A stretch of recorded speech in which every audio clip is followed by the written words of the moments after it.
What's up guys, balik lagi sama Aldos Fitness. Dan di video ini gue bakal nunjukin kalian 10 kesalahan diet terbesar. Nah, jadi latar belakangnya apa sih kenapa gue bikin video tentang ini, tentang 10 kesalahan diet terbesar? Karena banyak dari klien-klien gue dan follower Instagram gue banyak yang cerita-cerita kalau misalnya mereka udah melakukan semuanya itu dengan benar, tapi berat badan itu nggak turun-turun. Dan juga gue juga sendiri kadang bingung gitu ya. Misalnya contohnya kayak ada klien gue nih satu, dia udah ngelakuin semuanya tuh benar, tapi kenapa sih berat badannya nggak turun-turun? Dia udah ngikutin semua cara gue, tapi kenapa berat badannya nggak turun-turun gitu? Nah, jadi sebelum kalian ngejudge dulu ini coach nih nggak benar atau gimana, kalian nonton dulu video ini karena banyak faktor yang bisa mempengaruhi kenapa berat badan itu nggak turun-turun. Nah, langsung aja tanpa basa-basi kita masuk aja langsung ke yang pertama. Nah, yang pertama itu adalah terlalu agresif terhadap penurunan berat badan. Nah, kenapa gue bilang terlalu agresif dan maksudnya apa sih dari terlalu agresif ini? Nah, kita ini perlu namanya tuh supply badan kita itu dengan energi, dengan makanan, sehingga badan kita ini bisa berfungsi dengan maksimum, dengan bisa performa dengan maksimum juga. Dan semakin sedikit energi yang kita masukin ke dalam badan kita, energi ini merupakan sumbernya itu dari makanan. Semakin sedikit yang kita taruh di badan kita itu pasti akan mempengaruhi performa kita, entah itu dari strength kita di gym atau misalnya dari energi kita melakukan aktivitas sehari-hari lagi kerja gitu, kan butuh energi juga gitu kan. Nah, jadi kita nggak bisa banget untuk namanya tuh maksain kita langsung ambil semua energi yang kita butuhin, kita kurangin secara drastis. Nah, kenapa kita nggak boleh untuk melakukan ini? Karena ada yang namanya itu adalah metabolic adaptation, di mana di sini metabolisme kita itu selalu beradaptasi terhadap jumlah energi yang masuk di badan kita. Ingat, kunci dari sebuah diet itu adalah kalori masuk dan kalori keluar. Dan di khusus video ini untuk berat badan turun itu adalah kalori yang masuk lebih kecil daripada kalori yang keluar, dimana bahasa lain itu adalah kalori defisit. Sudah sering gue sebutin di video-video gue lainnya. Nah, jadi dalam approach kalori defisit ini kita harus benar-benar approach-nya itu pelan-pelan, kita harus sustainable. Karena segala sesuatu yang instan itu pasti akan hilangnya juga dengan instan. Tapi kalau segala sesuatu kita lakukan dengan benar dan dengan perlahan-lahan, itu pasti jangka panjangnya itu bakal lebih bagus, karena bakal lebih mudah untuk di-maintain dan kalian bakal jadiin lifestyle sampai seumur hidup kalian. Nah, jadi kita nggak boleh banget untuk yang namanya itu terlalu agresif dalam menurunin berat badan. Karena dalam program diet itu kita pasti bakal nurunin terus kalori yang masuk dan kita harus juga naikin kalori yang keluar. Nah, tapi kalau misalnya kita di awal-awal kita udah agresif banget nih, ntar setelah 2 bulan, 3 bulan lagi kita plateau, kita stuck gitu ya, plateau tuh stuck gitu, berat badannya udah nggak turun lagi, kita bingung mau ngapain. Nggak mungkin kita turunin lagi kalori yang masuk karena makanannya udah dikit banget, dan nggak mungkin lagi kita ningkatin kalori yang keluar karena kita udah cardio setiap hari, sehari bahkan 2 kali kayak gitu. Nah, terus di sini juga ada studi yang mendukung.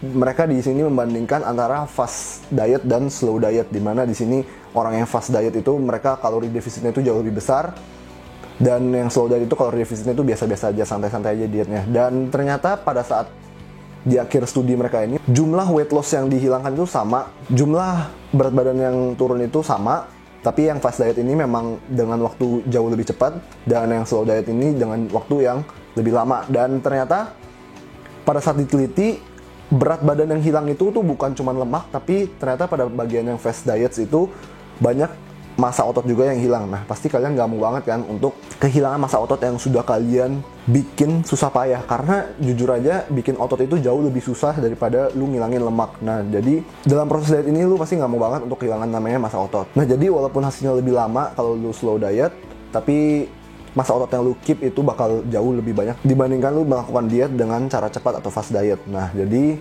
gue saranin banget untuk take it slowly, semuanya pelan-pelan aja. Yang penting hasilnya itu bisa disimpan secara jangka panjang. Nah, yang kedua nih ada hubungannya juga yang pertama nih. Ini adalah terlalu terburu-buru dan gak sabar gitu ya. Nah, jadi di sini gue juga ada pengalaman dari klien gue, satu klien online coaching gue, di mana di sini mereka kan gue suruh untuk timbang berat badan setiap hari dan nge-track berat badan setiap hari gimana kan. Nah, berat badan kita itu kan fluktuasi ya, fluktuate banget, naik turun mulu tiap hari, dan banyak faktornya. Itu bukan berarti itu lemaknya yang naik turun, tapi biasanya itu adalah air yang naik turun. Nah, jadi biasanya mereka kalau ngeliat berat badannya, aduh hari ini gue nimbang 80, terus besok tiba-tiba 82, aduh gue kayaknya harus turunin kalori langsung nih karena naik 2 kilo dari kemarin. Nah, ini sebenarnya tuh merupakan cara yang salah gitu, karena emang 2 kilo fluktuasi itu tuh bener-bener biasa banget. Itu lu makan sodium agak banyak dikit aja itu pasti berat badan lu bakal naik. Nah, jadi lu nggak bisa ngelakuin program diet dengan melihat data secara jangka pendek. Nah, lu perlu data jangka panjang, at least itu seminggu 2 minggu.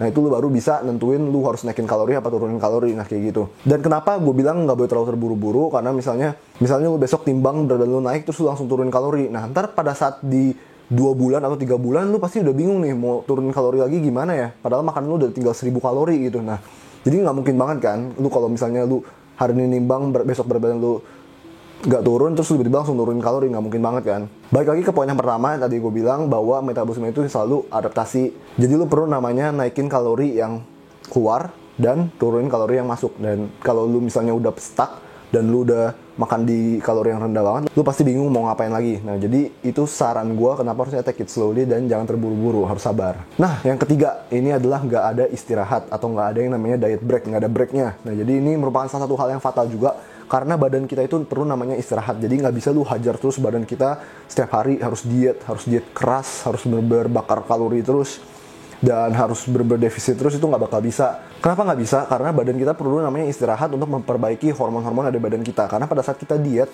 hormon-hormon di badan kita itu pasti bakal kurang bekerjanya. Pada saat lu cukup dengan energi, itu pasti hormon lu jauh lebih bagus dibandingkan pada saat lu kekurangan energi. Nah, pada saat diet lu pasti kekurangan energi. Oleh karena itu, hormon-hormon lu itu juga pasti drop banget. Oleh karena itu, lu butuh namanya diet break. Dan diet break gue udah jelasin juga di video gue, lu bisa cek di sebelah sini.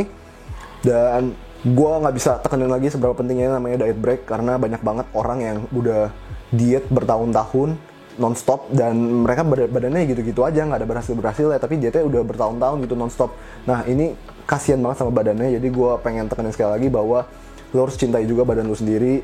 Nggak bisa lo siksa terus, bukan badan lo tuh bukan mesin yang bisa lu pakai terus-terusan, tapi lu butuh juga namanya istirahatin. Bahkan mesin aja perlu diistirahatin gitu kan, kalau nggak overheat gitu. Nah, yang keempatnya adalah kesalahan di mana orang nggak track kalori. Nah, ini juga banyak banget, berbanyak banget. Nih orang-orang yang kekeh nih, yang disuruh track kalori tapi itu nggak mau gitu. Karena mikirnya, aduh yang penting gue makan sehat aja lah, yang penting gue makan sehat, gue ikutin program ini, ntar pasti berat badan gue bakal turun, yang penting gue olahraga aja, makannya rada sembarang tuh nggak apa-apa, yang penting bakar kalori terus, pasti beratnya bakal turun. Nah, sebenarnya bisa juga berat lu turun dengan cara seperti ini, cuman ya gak pasti gitu. Pasti ada hari-hari di mana lu defisit kalori dan pasti ada hari-hari di mana lu surplus kalori. Nah, dan ini merupakan salah satu cara diet yang menurut gua kurang optimal. Dan paling optimal itu adalah dengan cara lu tracking kalori, karena lu tahu setiap harinya berapa kalori yang lu makan dan lu tahu gimana caranya menciptakan sebuah defisit dari tracking kalori tersebut. Tapi kalau misalnya lu nggak tracking kalori, lu jalan kayak nggak ada arahan aja gitu. Jadi lu kayak jalan, kadang kalau hoki ya jalannya benar, kalau nggak hoki ya jalannya nyasar. Nah, kayak gitu aja sih sebenarnya basically. Jadi gue saranin banget untuk tracking kalori juga. Tracking kalori gampang banget, pakai MyFitnessPal. Gue selalu pakai MyFitnessPal dan tutorialnya bahkan gue bikin juga di sini, lu bisa cek sendiri. Dan tracking kalori itu nggak makan waktu banyak, gampang banget, dan lu ntar pasti lama-lama juga kebiasa dan lu kayak jalanin aja gitu, kayak udah nggak berasa tracking kalori, kayak tracking aja gitu. Nah, terus berikutnya yang kelima ini adalah salah tracking kalori. Ini masih berhubungan dengan sebelumnya, dimana di sini lu selain lu tracking kalori, lu juga harus belajar namanya gimana caranya tracking kalori yang benar dan baik. Contohnya di sini banyak banget kesalahan yang sering dilakuin oleh orang-orang, dimana di sini mereka input makanan yang mateng dengan yang mentah. Nah, ini tuh bener-bener beda banget. Jadi pada saat lu nimbang makanan, itu lu harus tentuin dulu nih, lu mau nimbang yang matang apa yang mentah. Dan pada saat kalau lu nimbang yang mentah, lu pasti harus masukin di aplikasi itu juga yang mentah dong.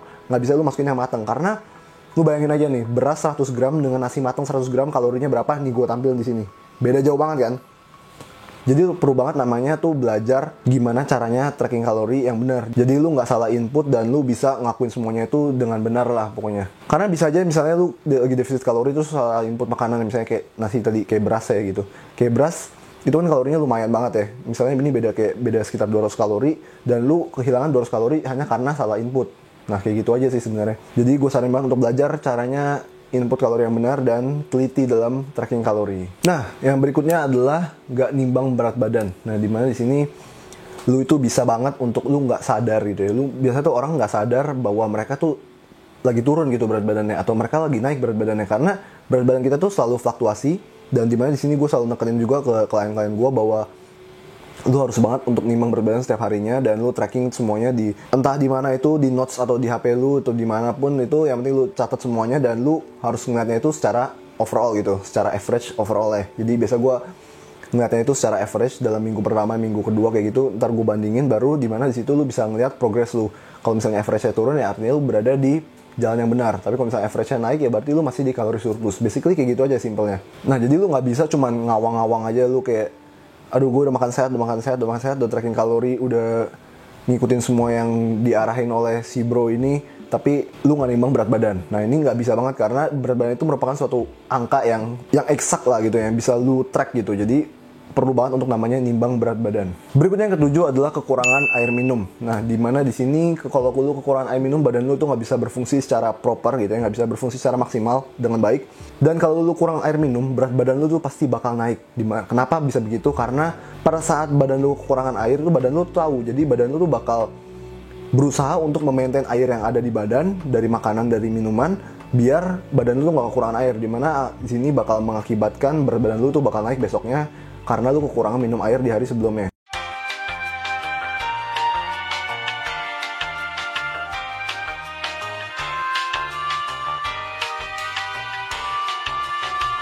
Jadi air yang dari makanan dan dari minuman yang lu konsumsi itu nggak dibuang melalui urin atau misalnya dari keringat kayak gitu, karena lu kekurangan air minum. Jadi badannya bakal nyimpan air banget, jadi bakal retain water banget, dan berat badan lu bakal fluktuasi, bakal naik banget pasti. Nah, jadi di sini juga bakal semakin sulit untuk melihat progres lu, karena berat badan lu yang naik itu adalah bukan berat badan lemak tapi berat badan air. Jadi lu di sini rada bingung juga antara yang naik ini tuh berat badan lemak apa berat badan air gitu ya. Nah, jadi gue saranin banget untuk minum air yang cukup. Dan minum air yang cukup itu benar-benar ngebantu banget untuk lu menahan rasa lapar. Karena kadang orang bingung gitu antara lapar dan haus. Kadang orang misalnya baru makan gitu ya, tapi masih lapar gitu bilangnya. Nah, padahal tuh mereka tuh bukan lapar, tapi itu haus. Jadi permainan di bagian sini aja, di bagian pikiran aja gitu ya. Jadi gue saranin banget untuk sebelum makan lu minum dulu yang banyak, lu habis makan juga lu minum yang banyak, dan ntar pasti rasa lapar itu bakal hilang. Jadi lu kadang tuh orang suka bingung antara rasa lapar dan rasa haus. Jadi minum air yang banyak aja, air itu bagus buat lu. Biasa gue minum sehari 3-4 liter, itu udah cukup banget. Tapi kalau misalnya lu bukan orang yang suka keringetan banget, mungkin ya sekitar di 2,5-3 liter aja udah cukup. Jadi minum air yang cukup biar badan lu bisa berfungsi dengan baik.